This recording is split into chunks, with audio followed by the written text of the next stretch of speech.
Y si la imagen imponente del charro cantor, ese hombre que parecía invencible sobre la pantalla, con su sombrero ancho, su voz que retumbaba como trueno en las rancheras y su mirada que dominaba multitudes, ocultara una verdad mucho más humana, más frágil y más conmovedora de lo que la leyenda popular jamás permitió revelar.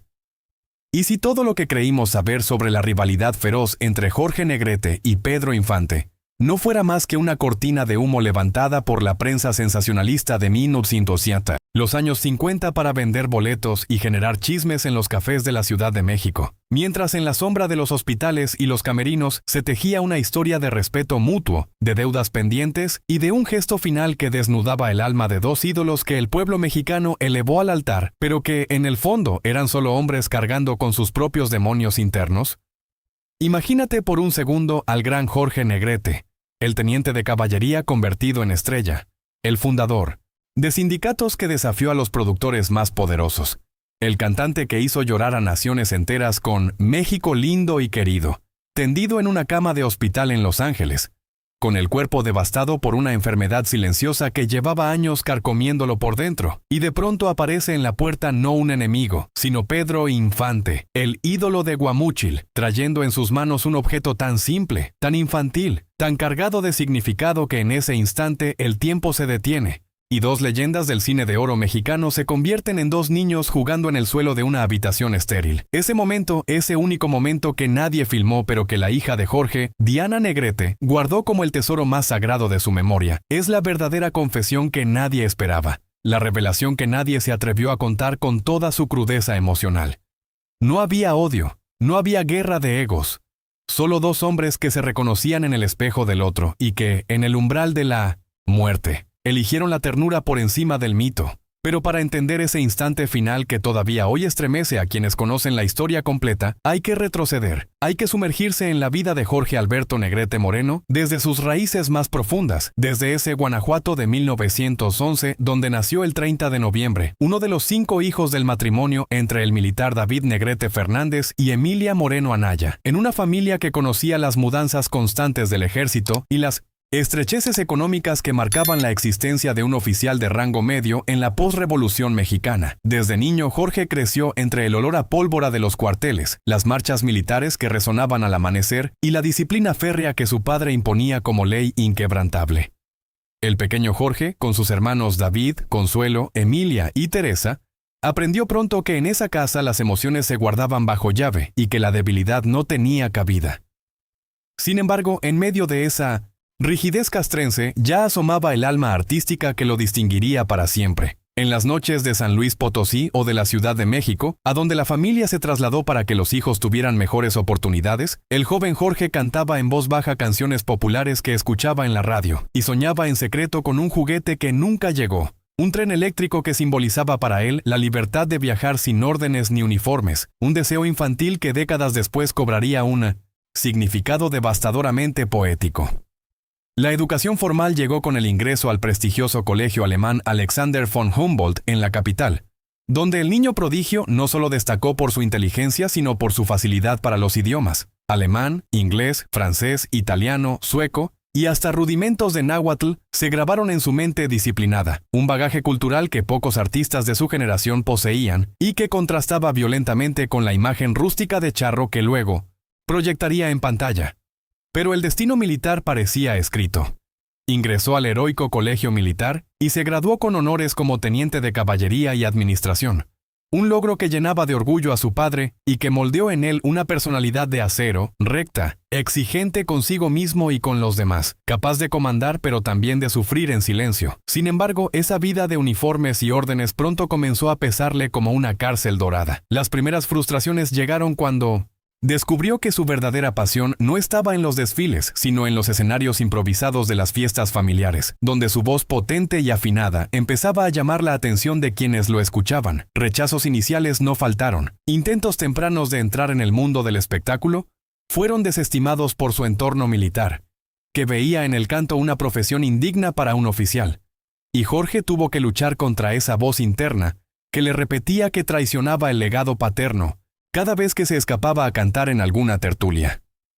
El momento decisivo que cambió su destino llegó en 1937, cuando a los 26 años debutó en el cine con la película La Madrina del Diablo junto a Sara García, un papel secundario que apenas le dio visibilidad, pero que encendió la chispa definitiva. Pronto vino Juan sin miedo, en 1938, y el público empezó a notar a ese joven alto, de bigote impecable y presencia magnética. Pero el verdadero estallido ocurrió en 1941 con ¡Ay, Jalisco, no te rajes!, filmada en locaciones de Latinoamérica, Estados Unidos y España, donde compartió créditos con Gloria Marín y donde su interpretación de El Rey lo catapultó a la fama internacional. De la noche a la mañana, Jorge Negrete se convirtió en el charro cantor.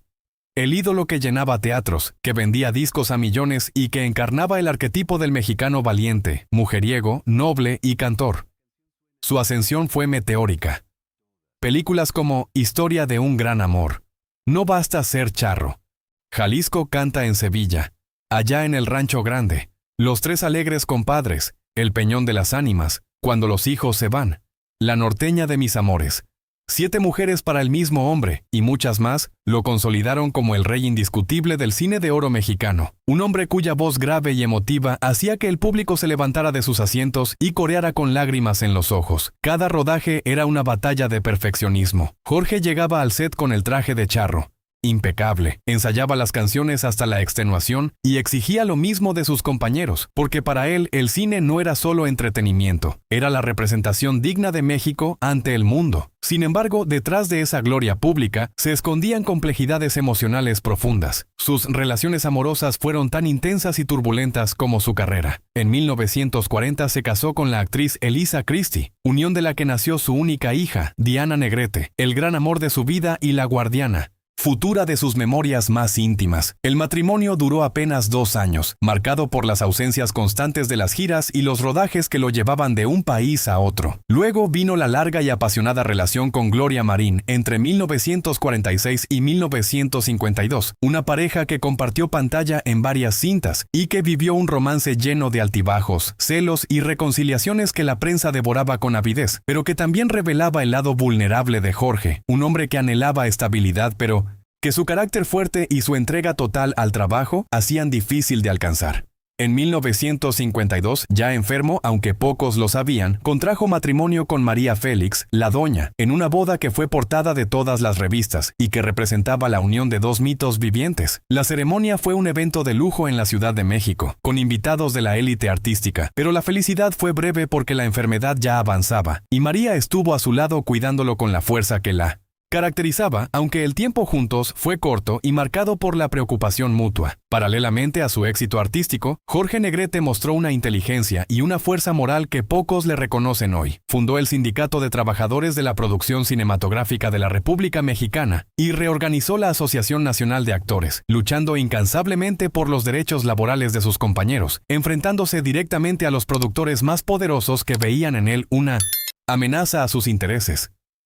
Esas batallas gremiales generaron una campaña sucia en su contra.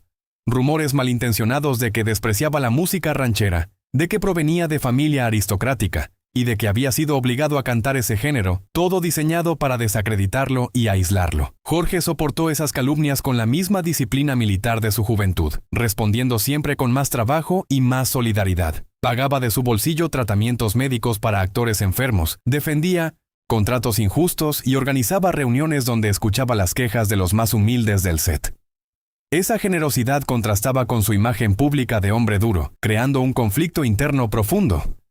El niño que creció en cuarteles aprendió a no mostrar debilidad, pero el artista maduro anhelaba conectar de verdad con su público y con sus colegas sin la armadura del mito. La salud, ese enemigo invisible, empezó a cobrar factura desde muy temprano. Alrededor de 1937 contrajo hepatitis C, probablemente durante alguno de sus intensos rodajes o viajes internacionales por España y Estados Unidos, donde el éxito era abrumador, pero el descanso inexistente. Aunque al principio la ocultó para no interrumpir su carrera, la enfermedad evolucionó inexorablemente hacia una cirrosis hepática que le provocaba dolores constantes, fatiga crónica y hemorragias internas que él disimulaba con su legendaria entereza. En los últimos meses de 1953, incluso mientras rodaba Dos tipos de cuidado juntos, A Pedro Infante, la única película donde compartieron pantalla y donde la química fue evidente, desmintiendo cualquier enemistad fabricada, Jorge sentía el cuerpo fallar pero seguía llegando puntual, ensayando las escenas de charros con la misma precisión militar. En noviembre de 1953, mientras asistía en Los Ángeles a una pelea de boxeo del joven Raúl Macías, sufrió el reventón de varices esofágicas, una hemorragia masiva que lo llevó de urgencia al Hospital Cedars of Lebanon. Allí entró en 1900 coma y el 5 de diciembre de 1953, a los 42 años, el charro cantor dejó este mundo. México entero se vistió de luto nacional decretado por el presidente Adolfo Ruiz Cortines. Su velorio en el Palacio de Bellas Artes, cubierto con la bandera mexicana, duró días enteros con miles de personas desfilando, cantando sus canciones y dejando flores. El traslado de sus restos al Panteón Jardín fue acompañado por cientos de miles de admiradores, que lloraban como si hubieran perdido a un familiar, bloqueando avenidas enteras en una despedida que ningún otro artista había recibido hasta entonces. Pero antes de ese final, ocurrió el momento que nadie esperaba y que nadie olvidaría. En uno de sus últimos días conscientes en el hospital, Pedro Infante, enterado del grave estado de su colega, se presentó por sorpresa.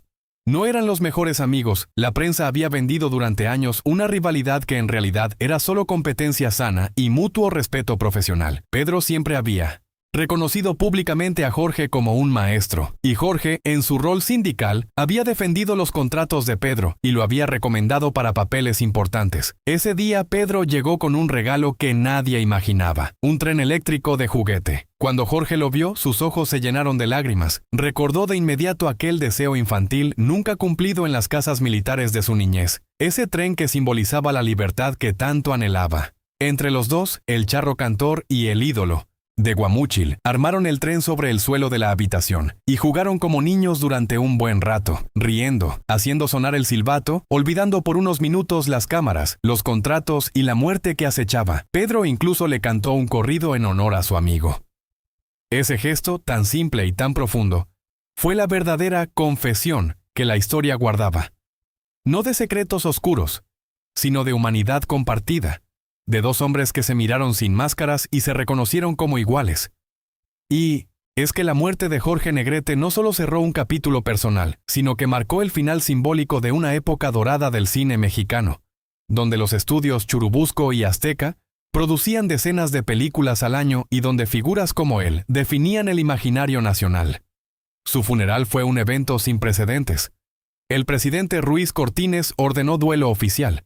Las radios interrumpieron su programación para transmitir sus canciones sin parar.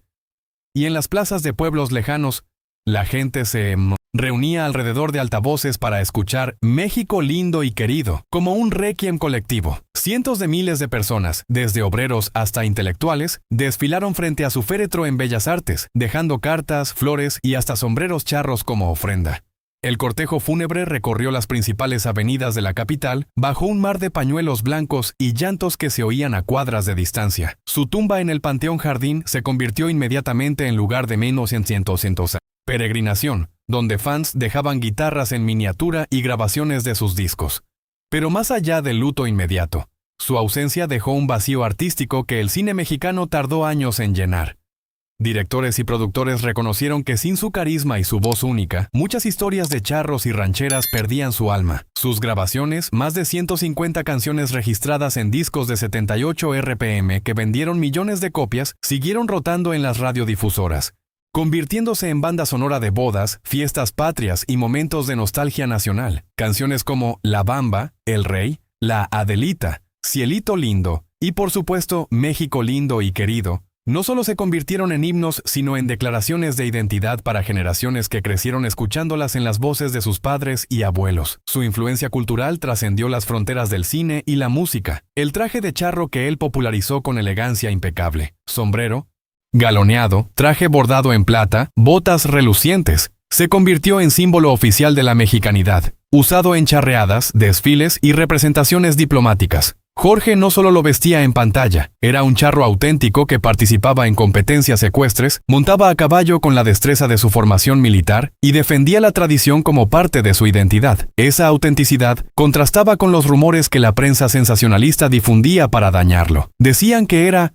aristócrata, y que despreciaba la ranchera porque provenía de familia educada, cuando en realidad su padre era un teniente coronel de carrera modesta que había luchado en la Revolución y que inculcó en sus hijos el valor del esfuerzo diario. Jorge respondía a esas calumnias trabajando más, grabando más discos y produciendo películas donde el charro era siempre noble, valiente y defensor de los débiles. Su trabajo sindical fue revolucionario. Como presidente de la Asociación Nacional de Actores y fundador del Sindicato de Trabajadores de la Producción Cinematográfica, logró que los extras recibieran salarios mínimos, que los técnicos tuvieran seguros médicos y que los contratos incluyeran cláusulas de descanso, enfrentándose a productores que lo amenazaban con boicotear sus proyectos. En reuniones privadas, Jorge escuchaba las historias de actores jóvenes que llegaban sin dinero a la capital y les prestaba dinero de su bolsillo o les conseguía audiciones. Esa generosidad silenciosa contrastaba con su reputación pública de hombre estricto y perfeccionista, revelando un conflicto interno entre el oficial disciplinado que nunca mostraba debilidad y el ser humano que anhelaba conexión genuina. La personalidad de Jorge evolucionó con los años. El joven teniente serio y reservado se transformó en el ídolo carismático que llenaba teatros, pero nunca perdió la disciplina militar que lo hacía llegar primero al set y ensayar hasta el cansancio. Esa exigencia le ganó respeto, pero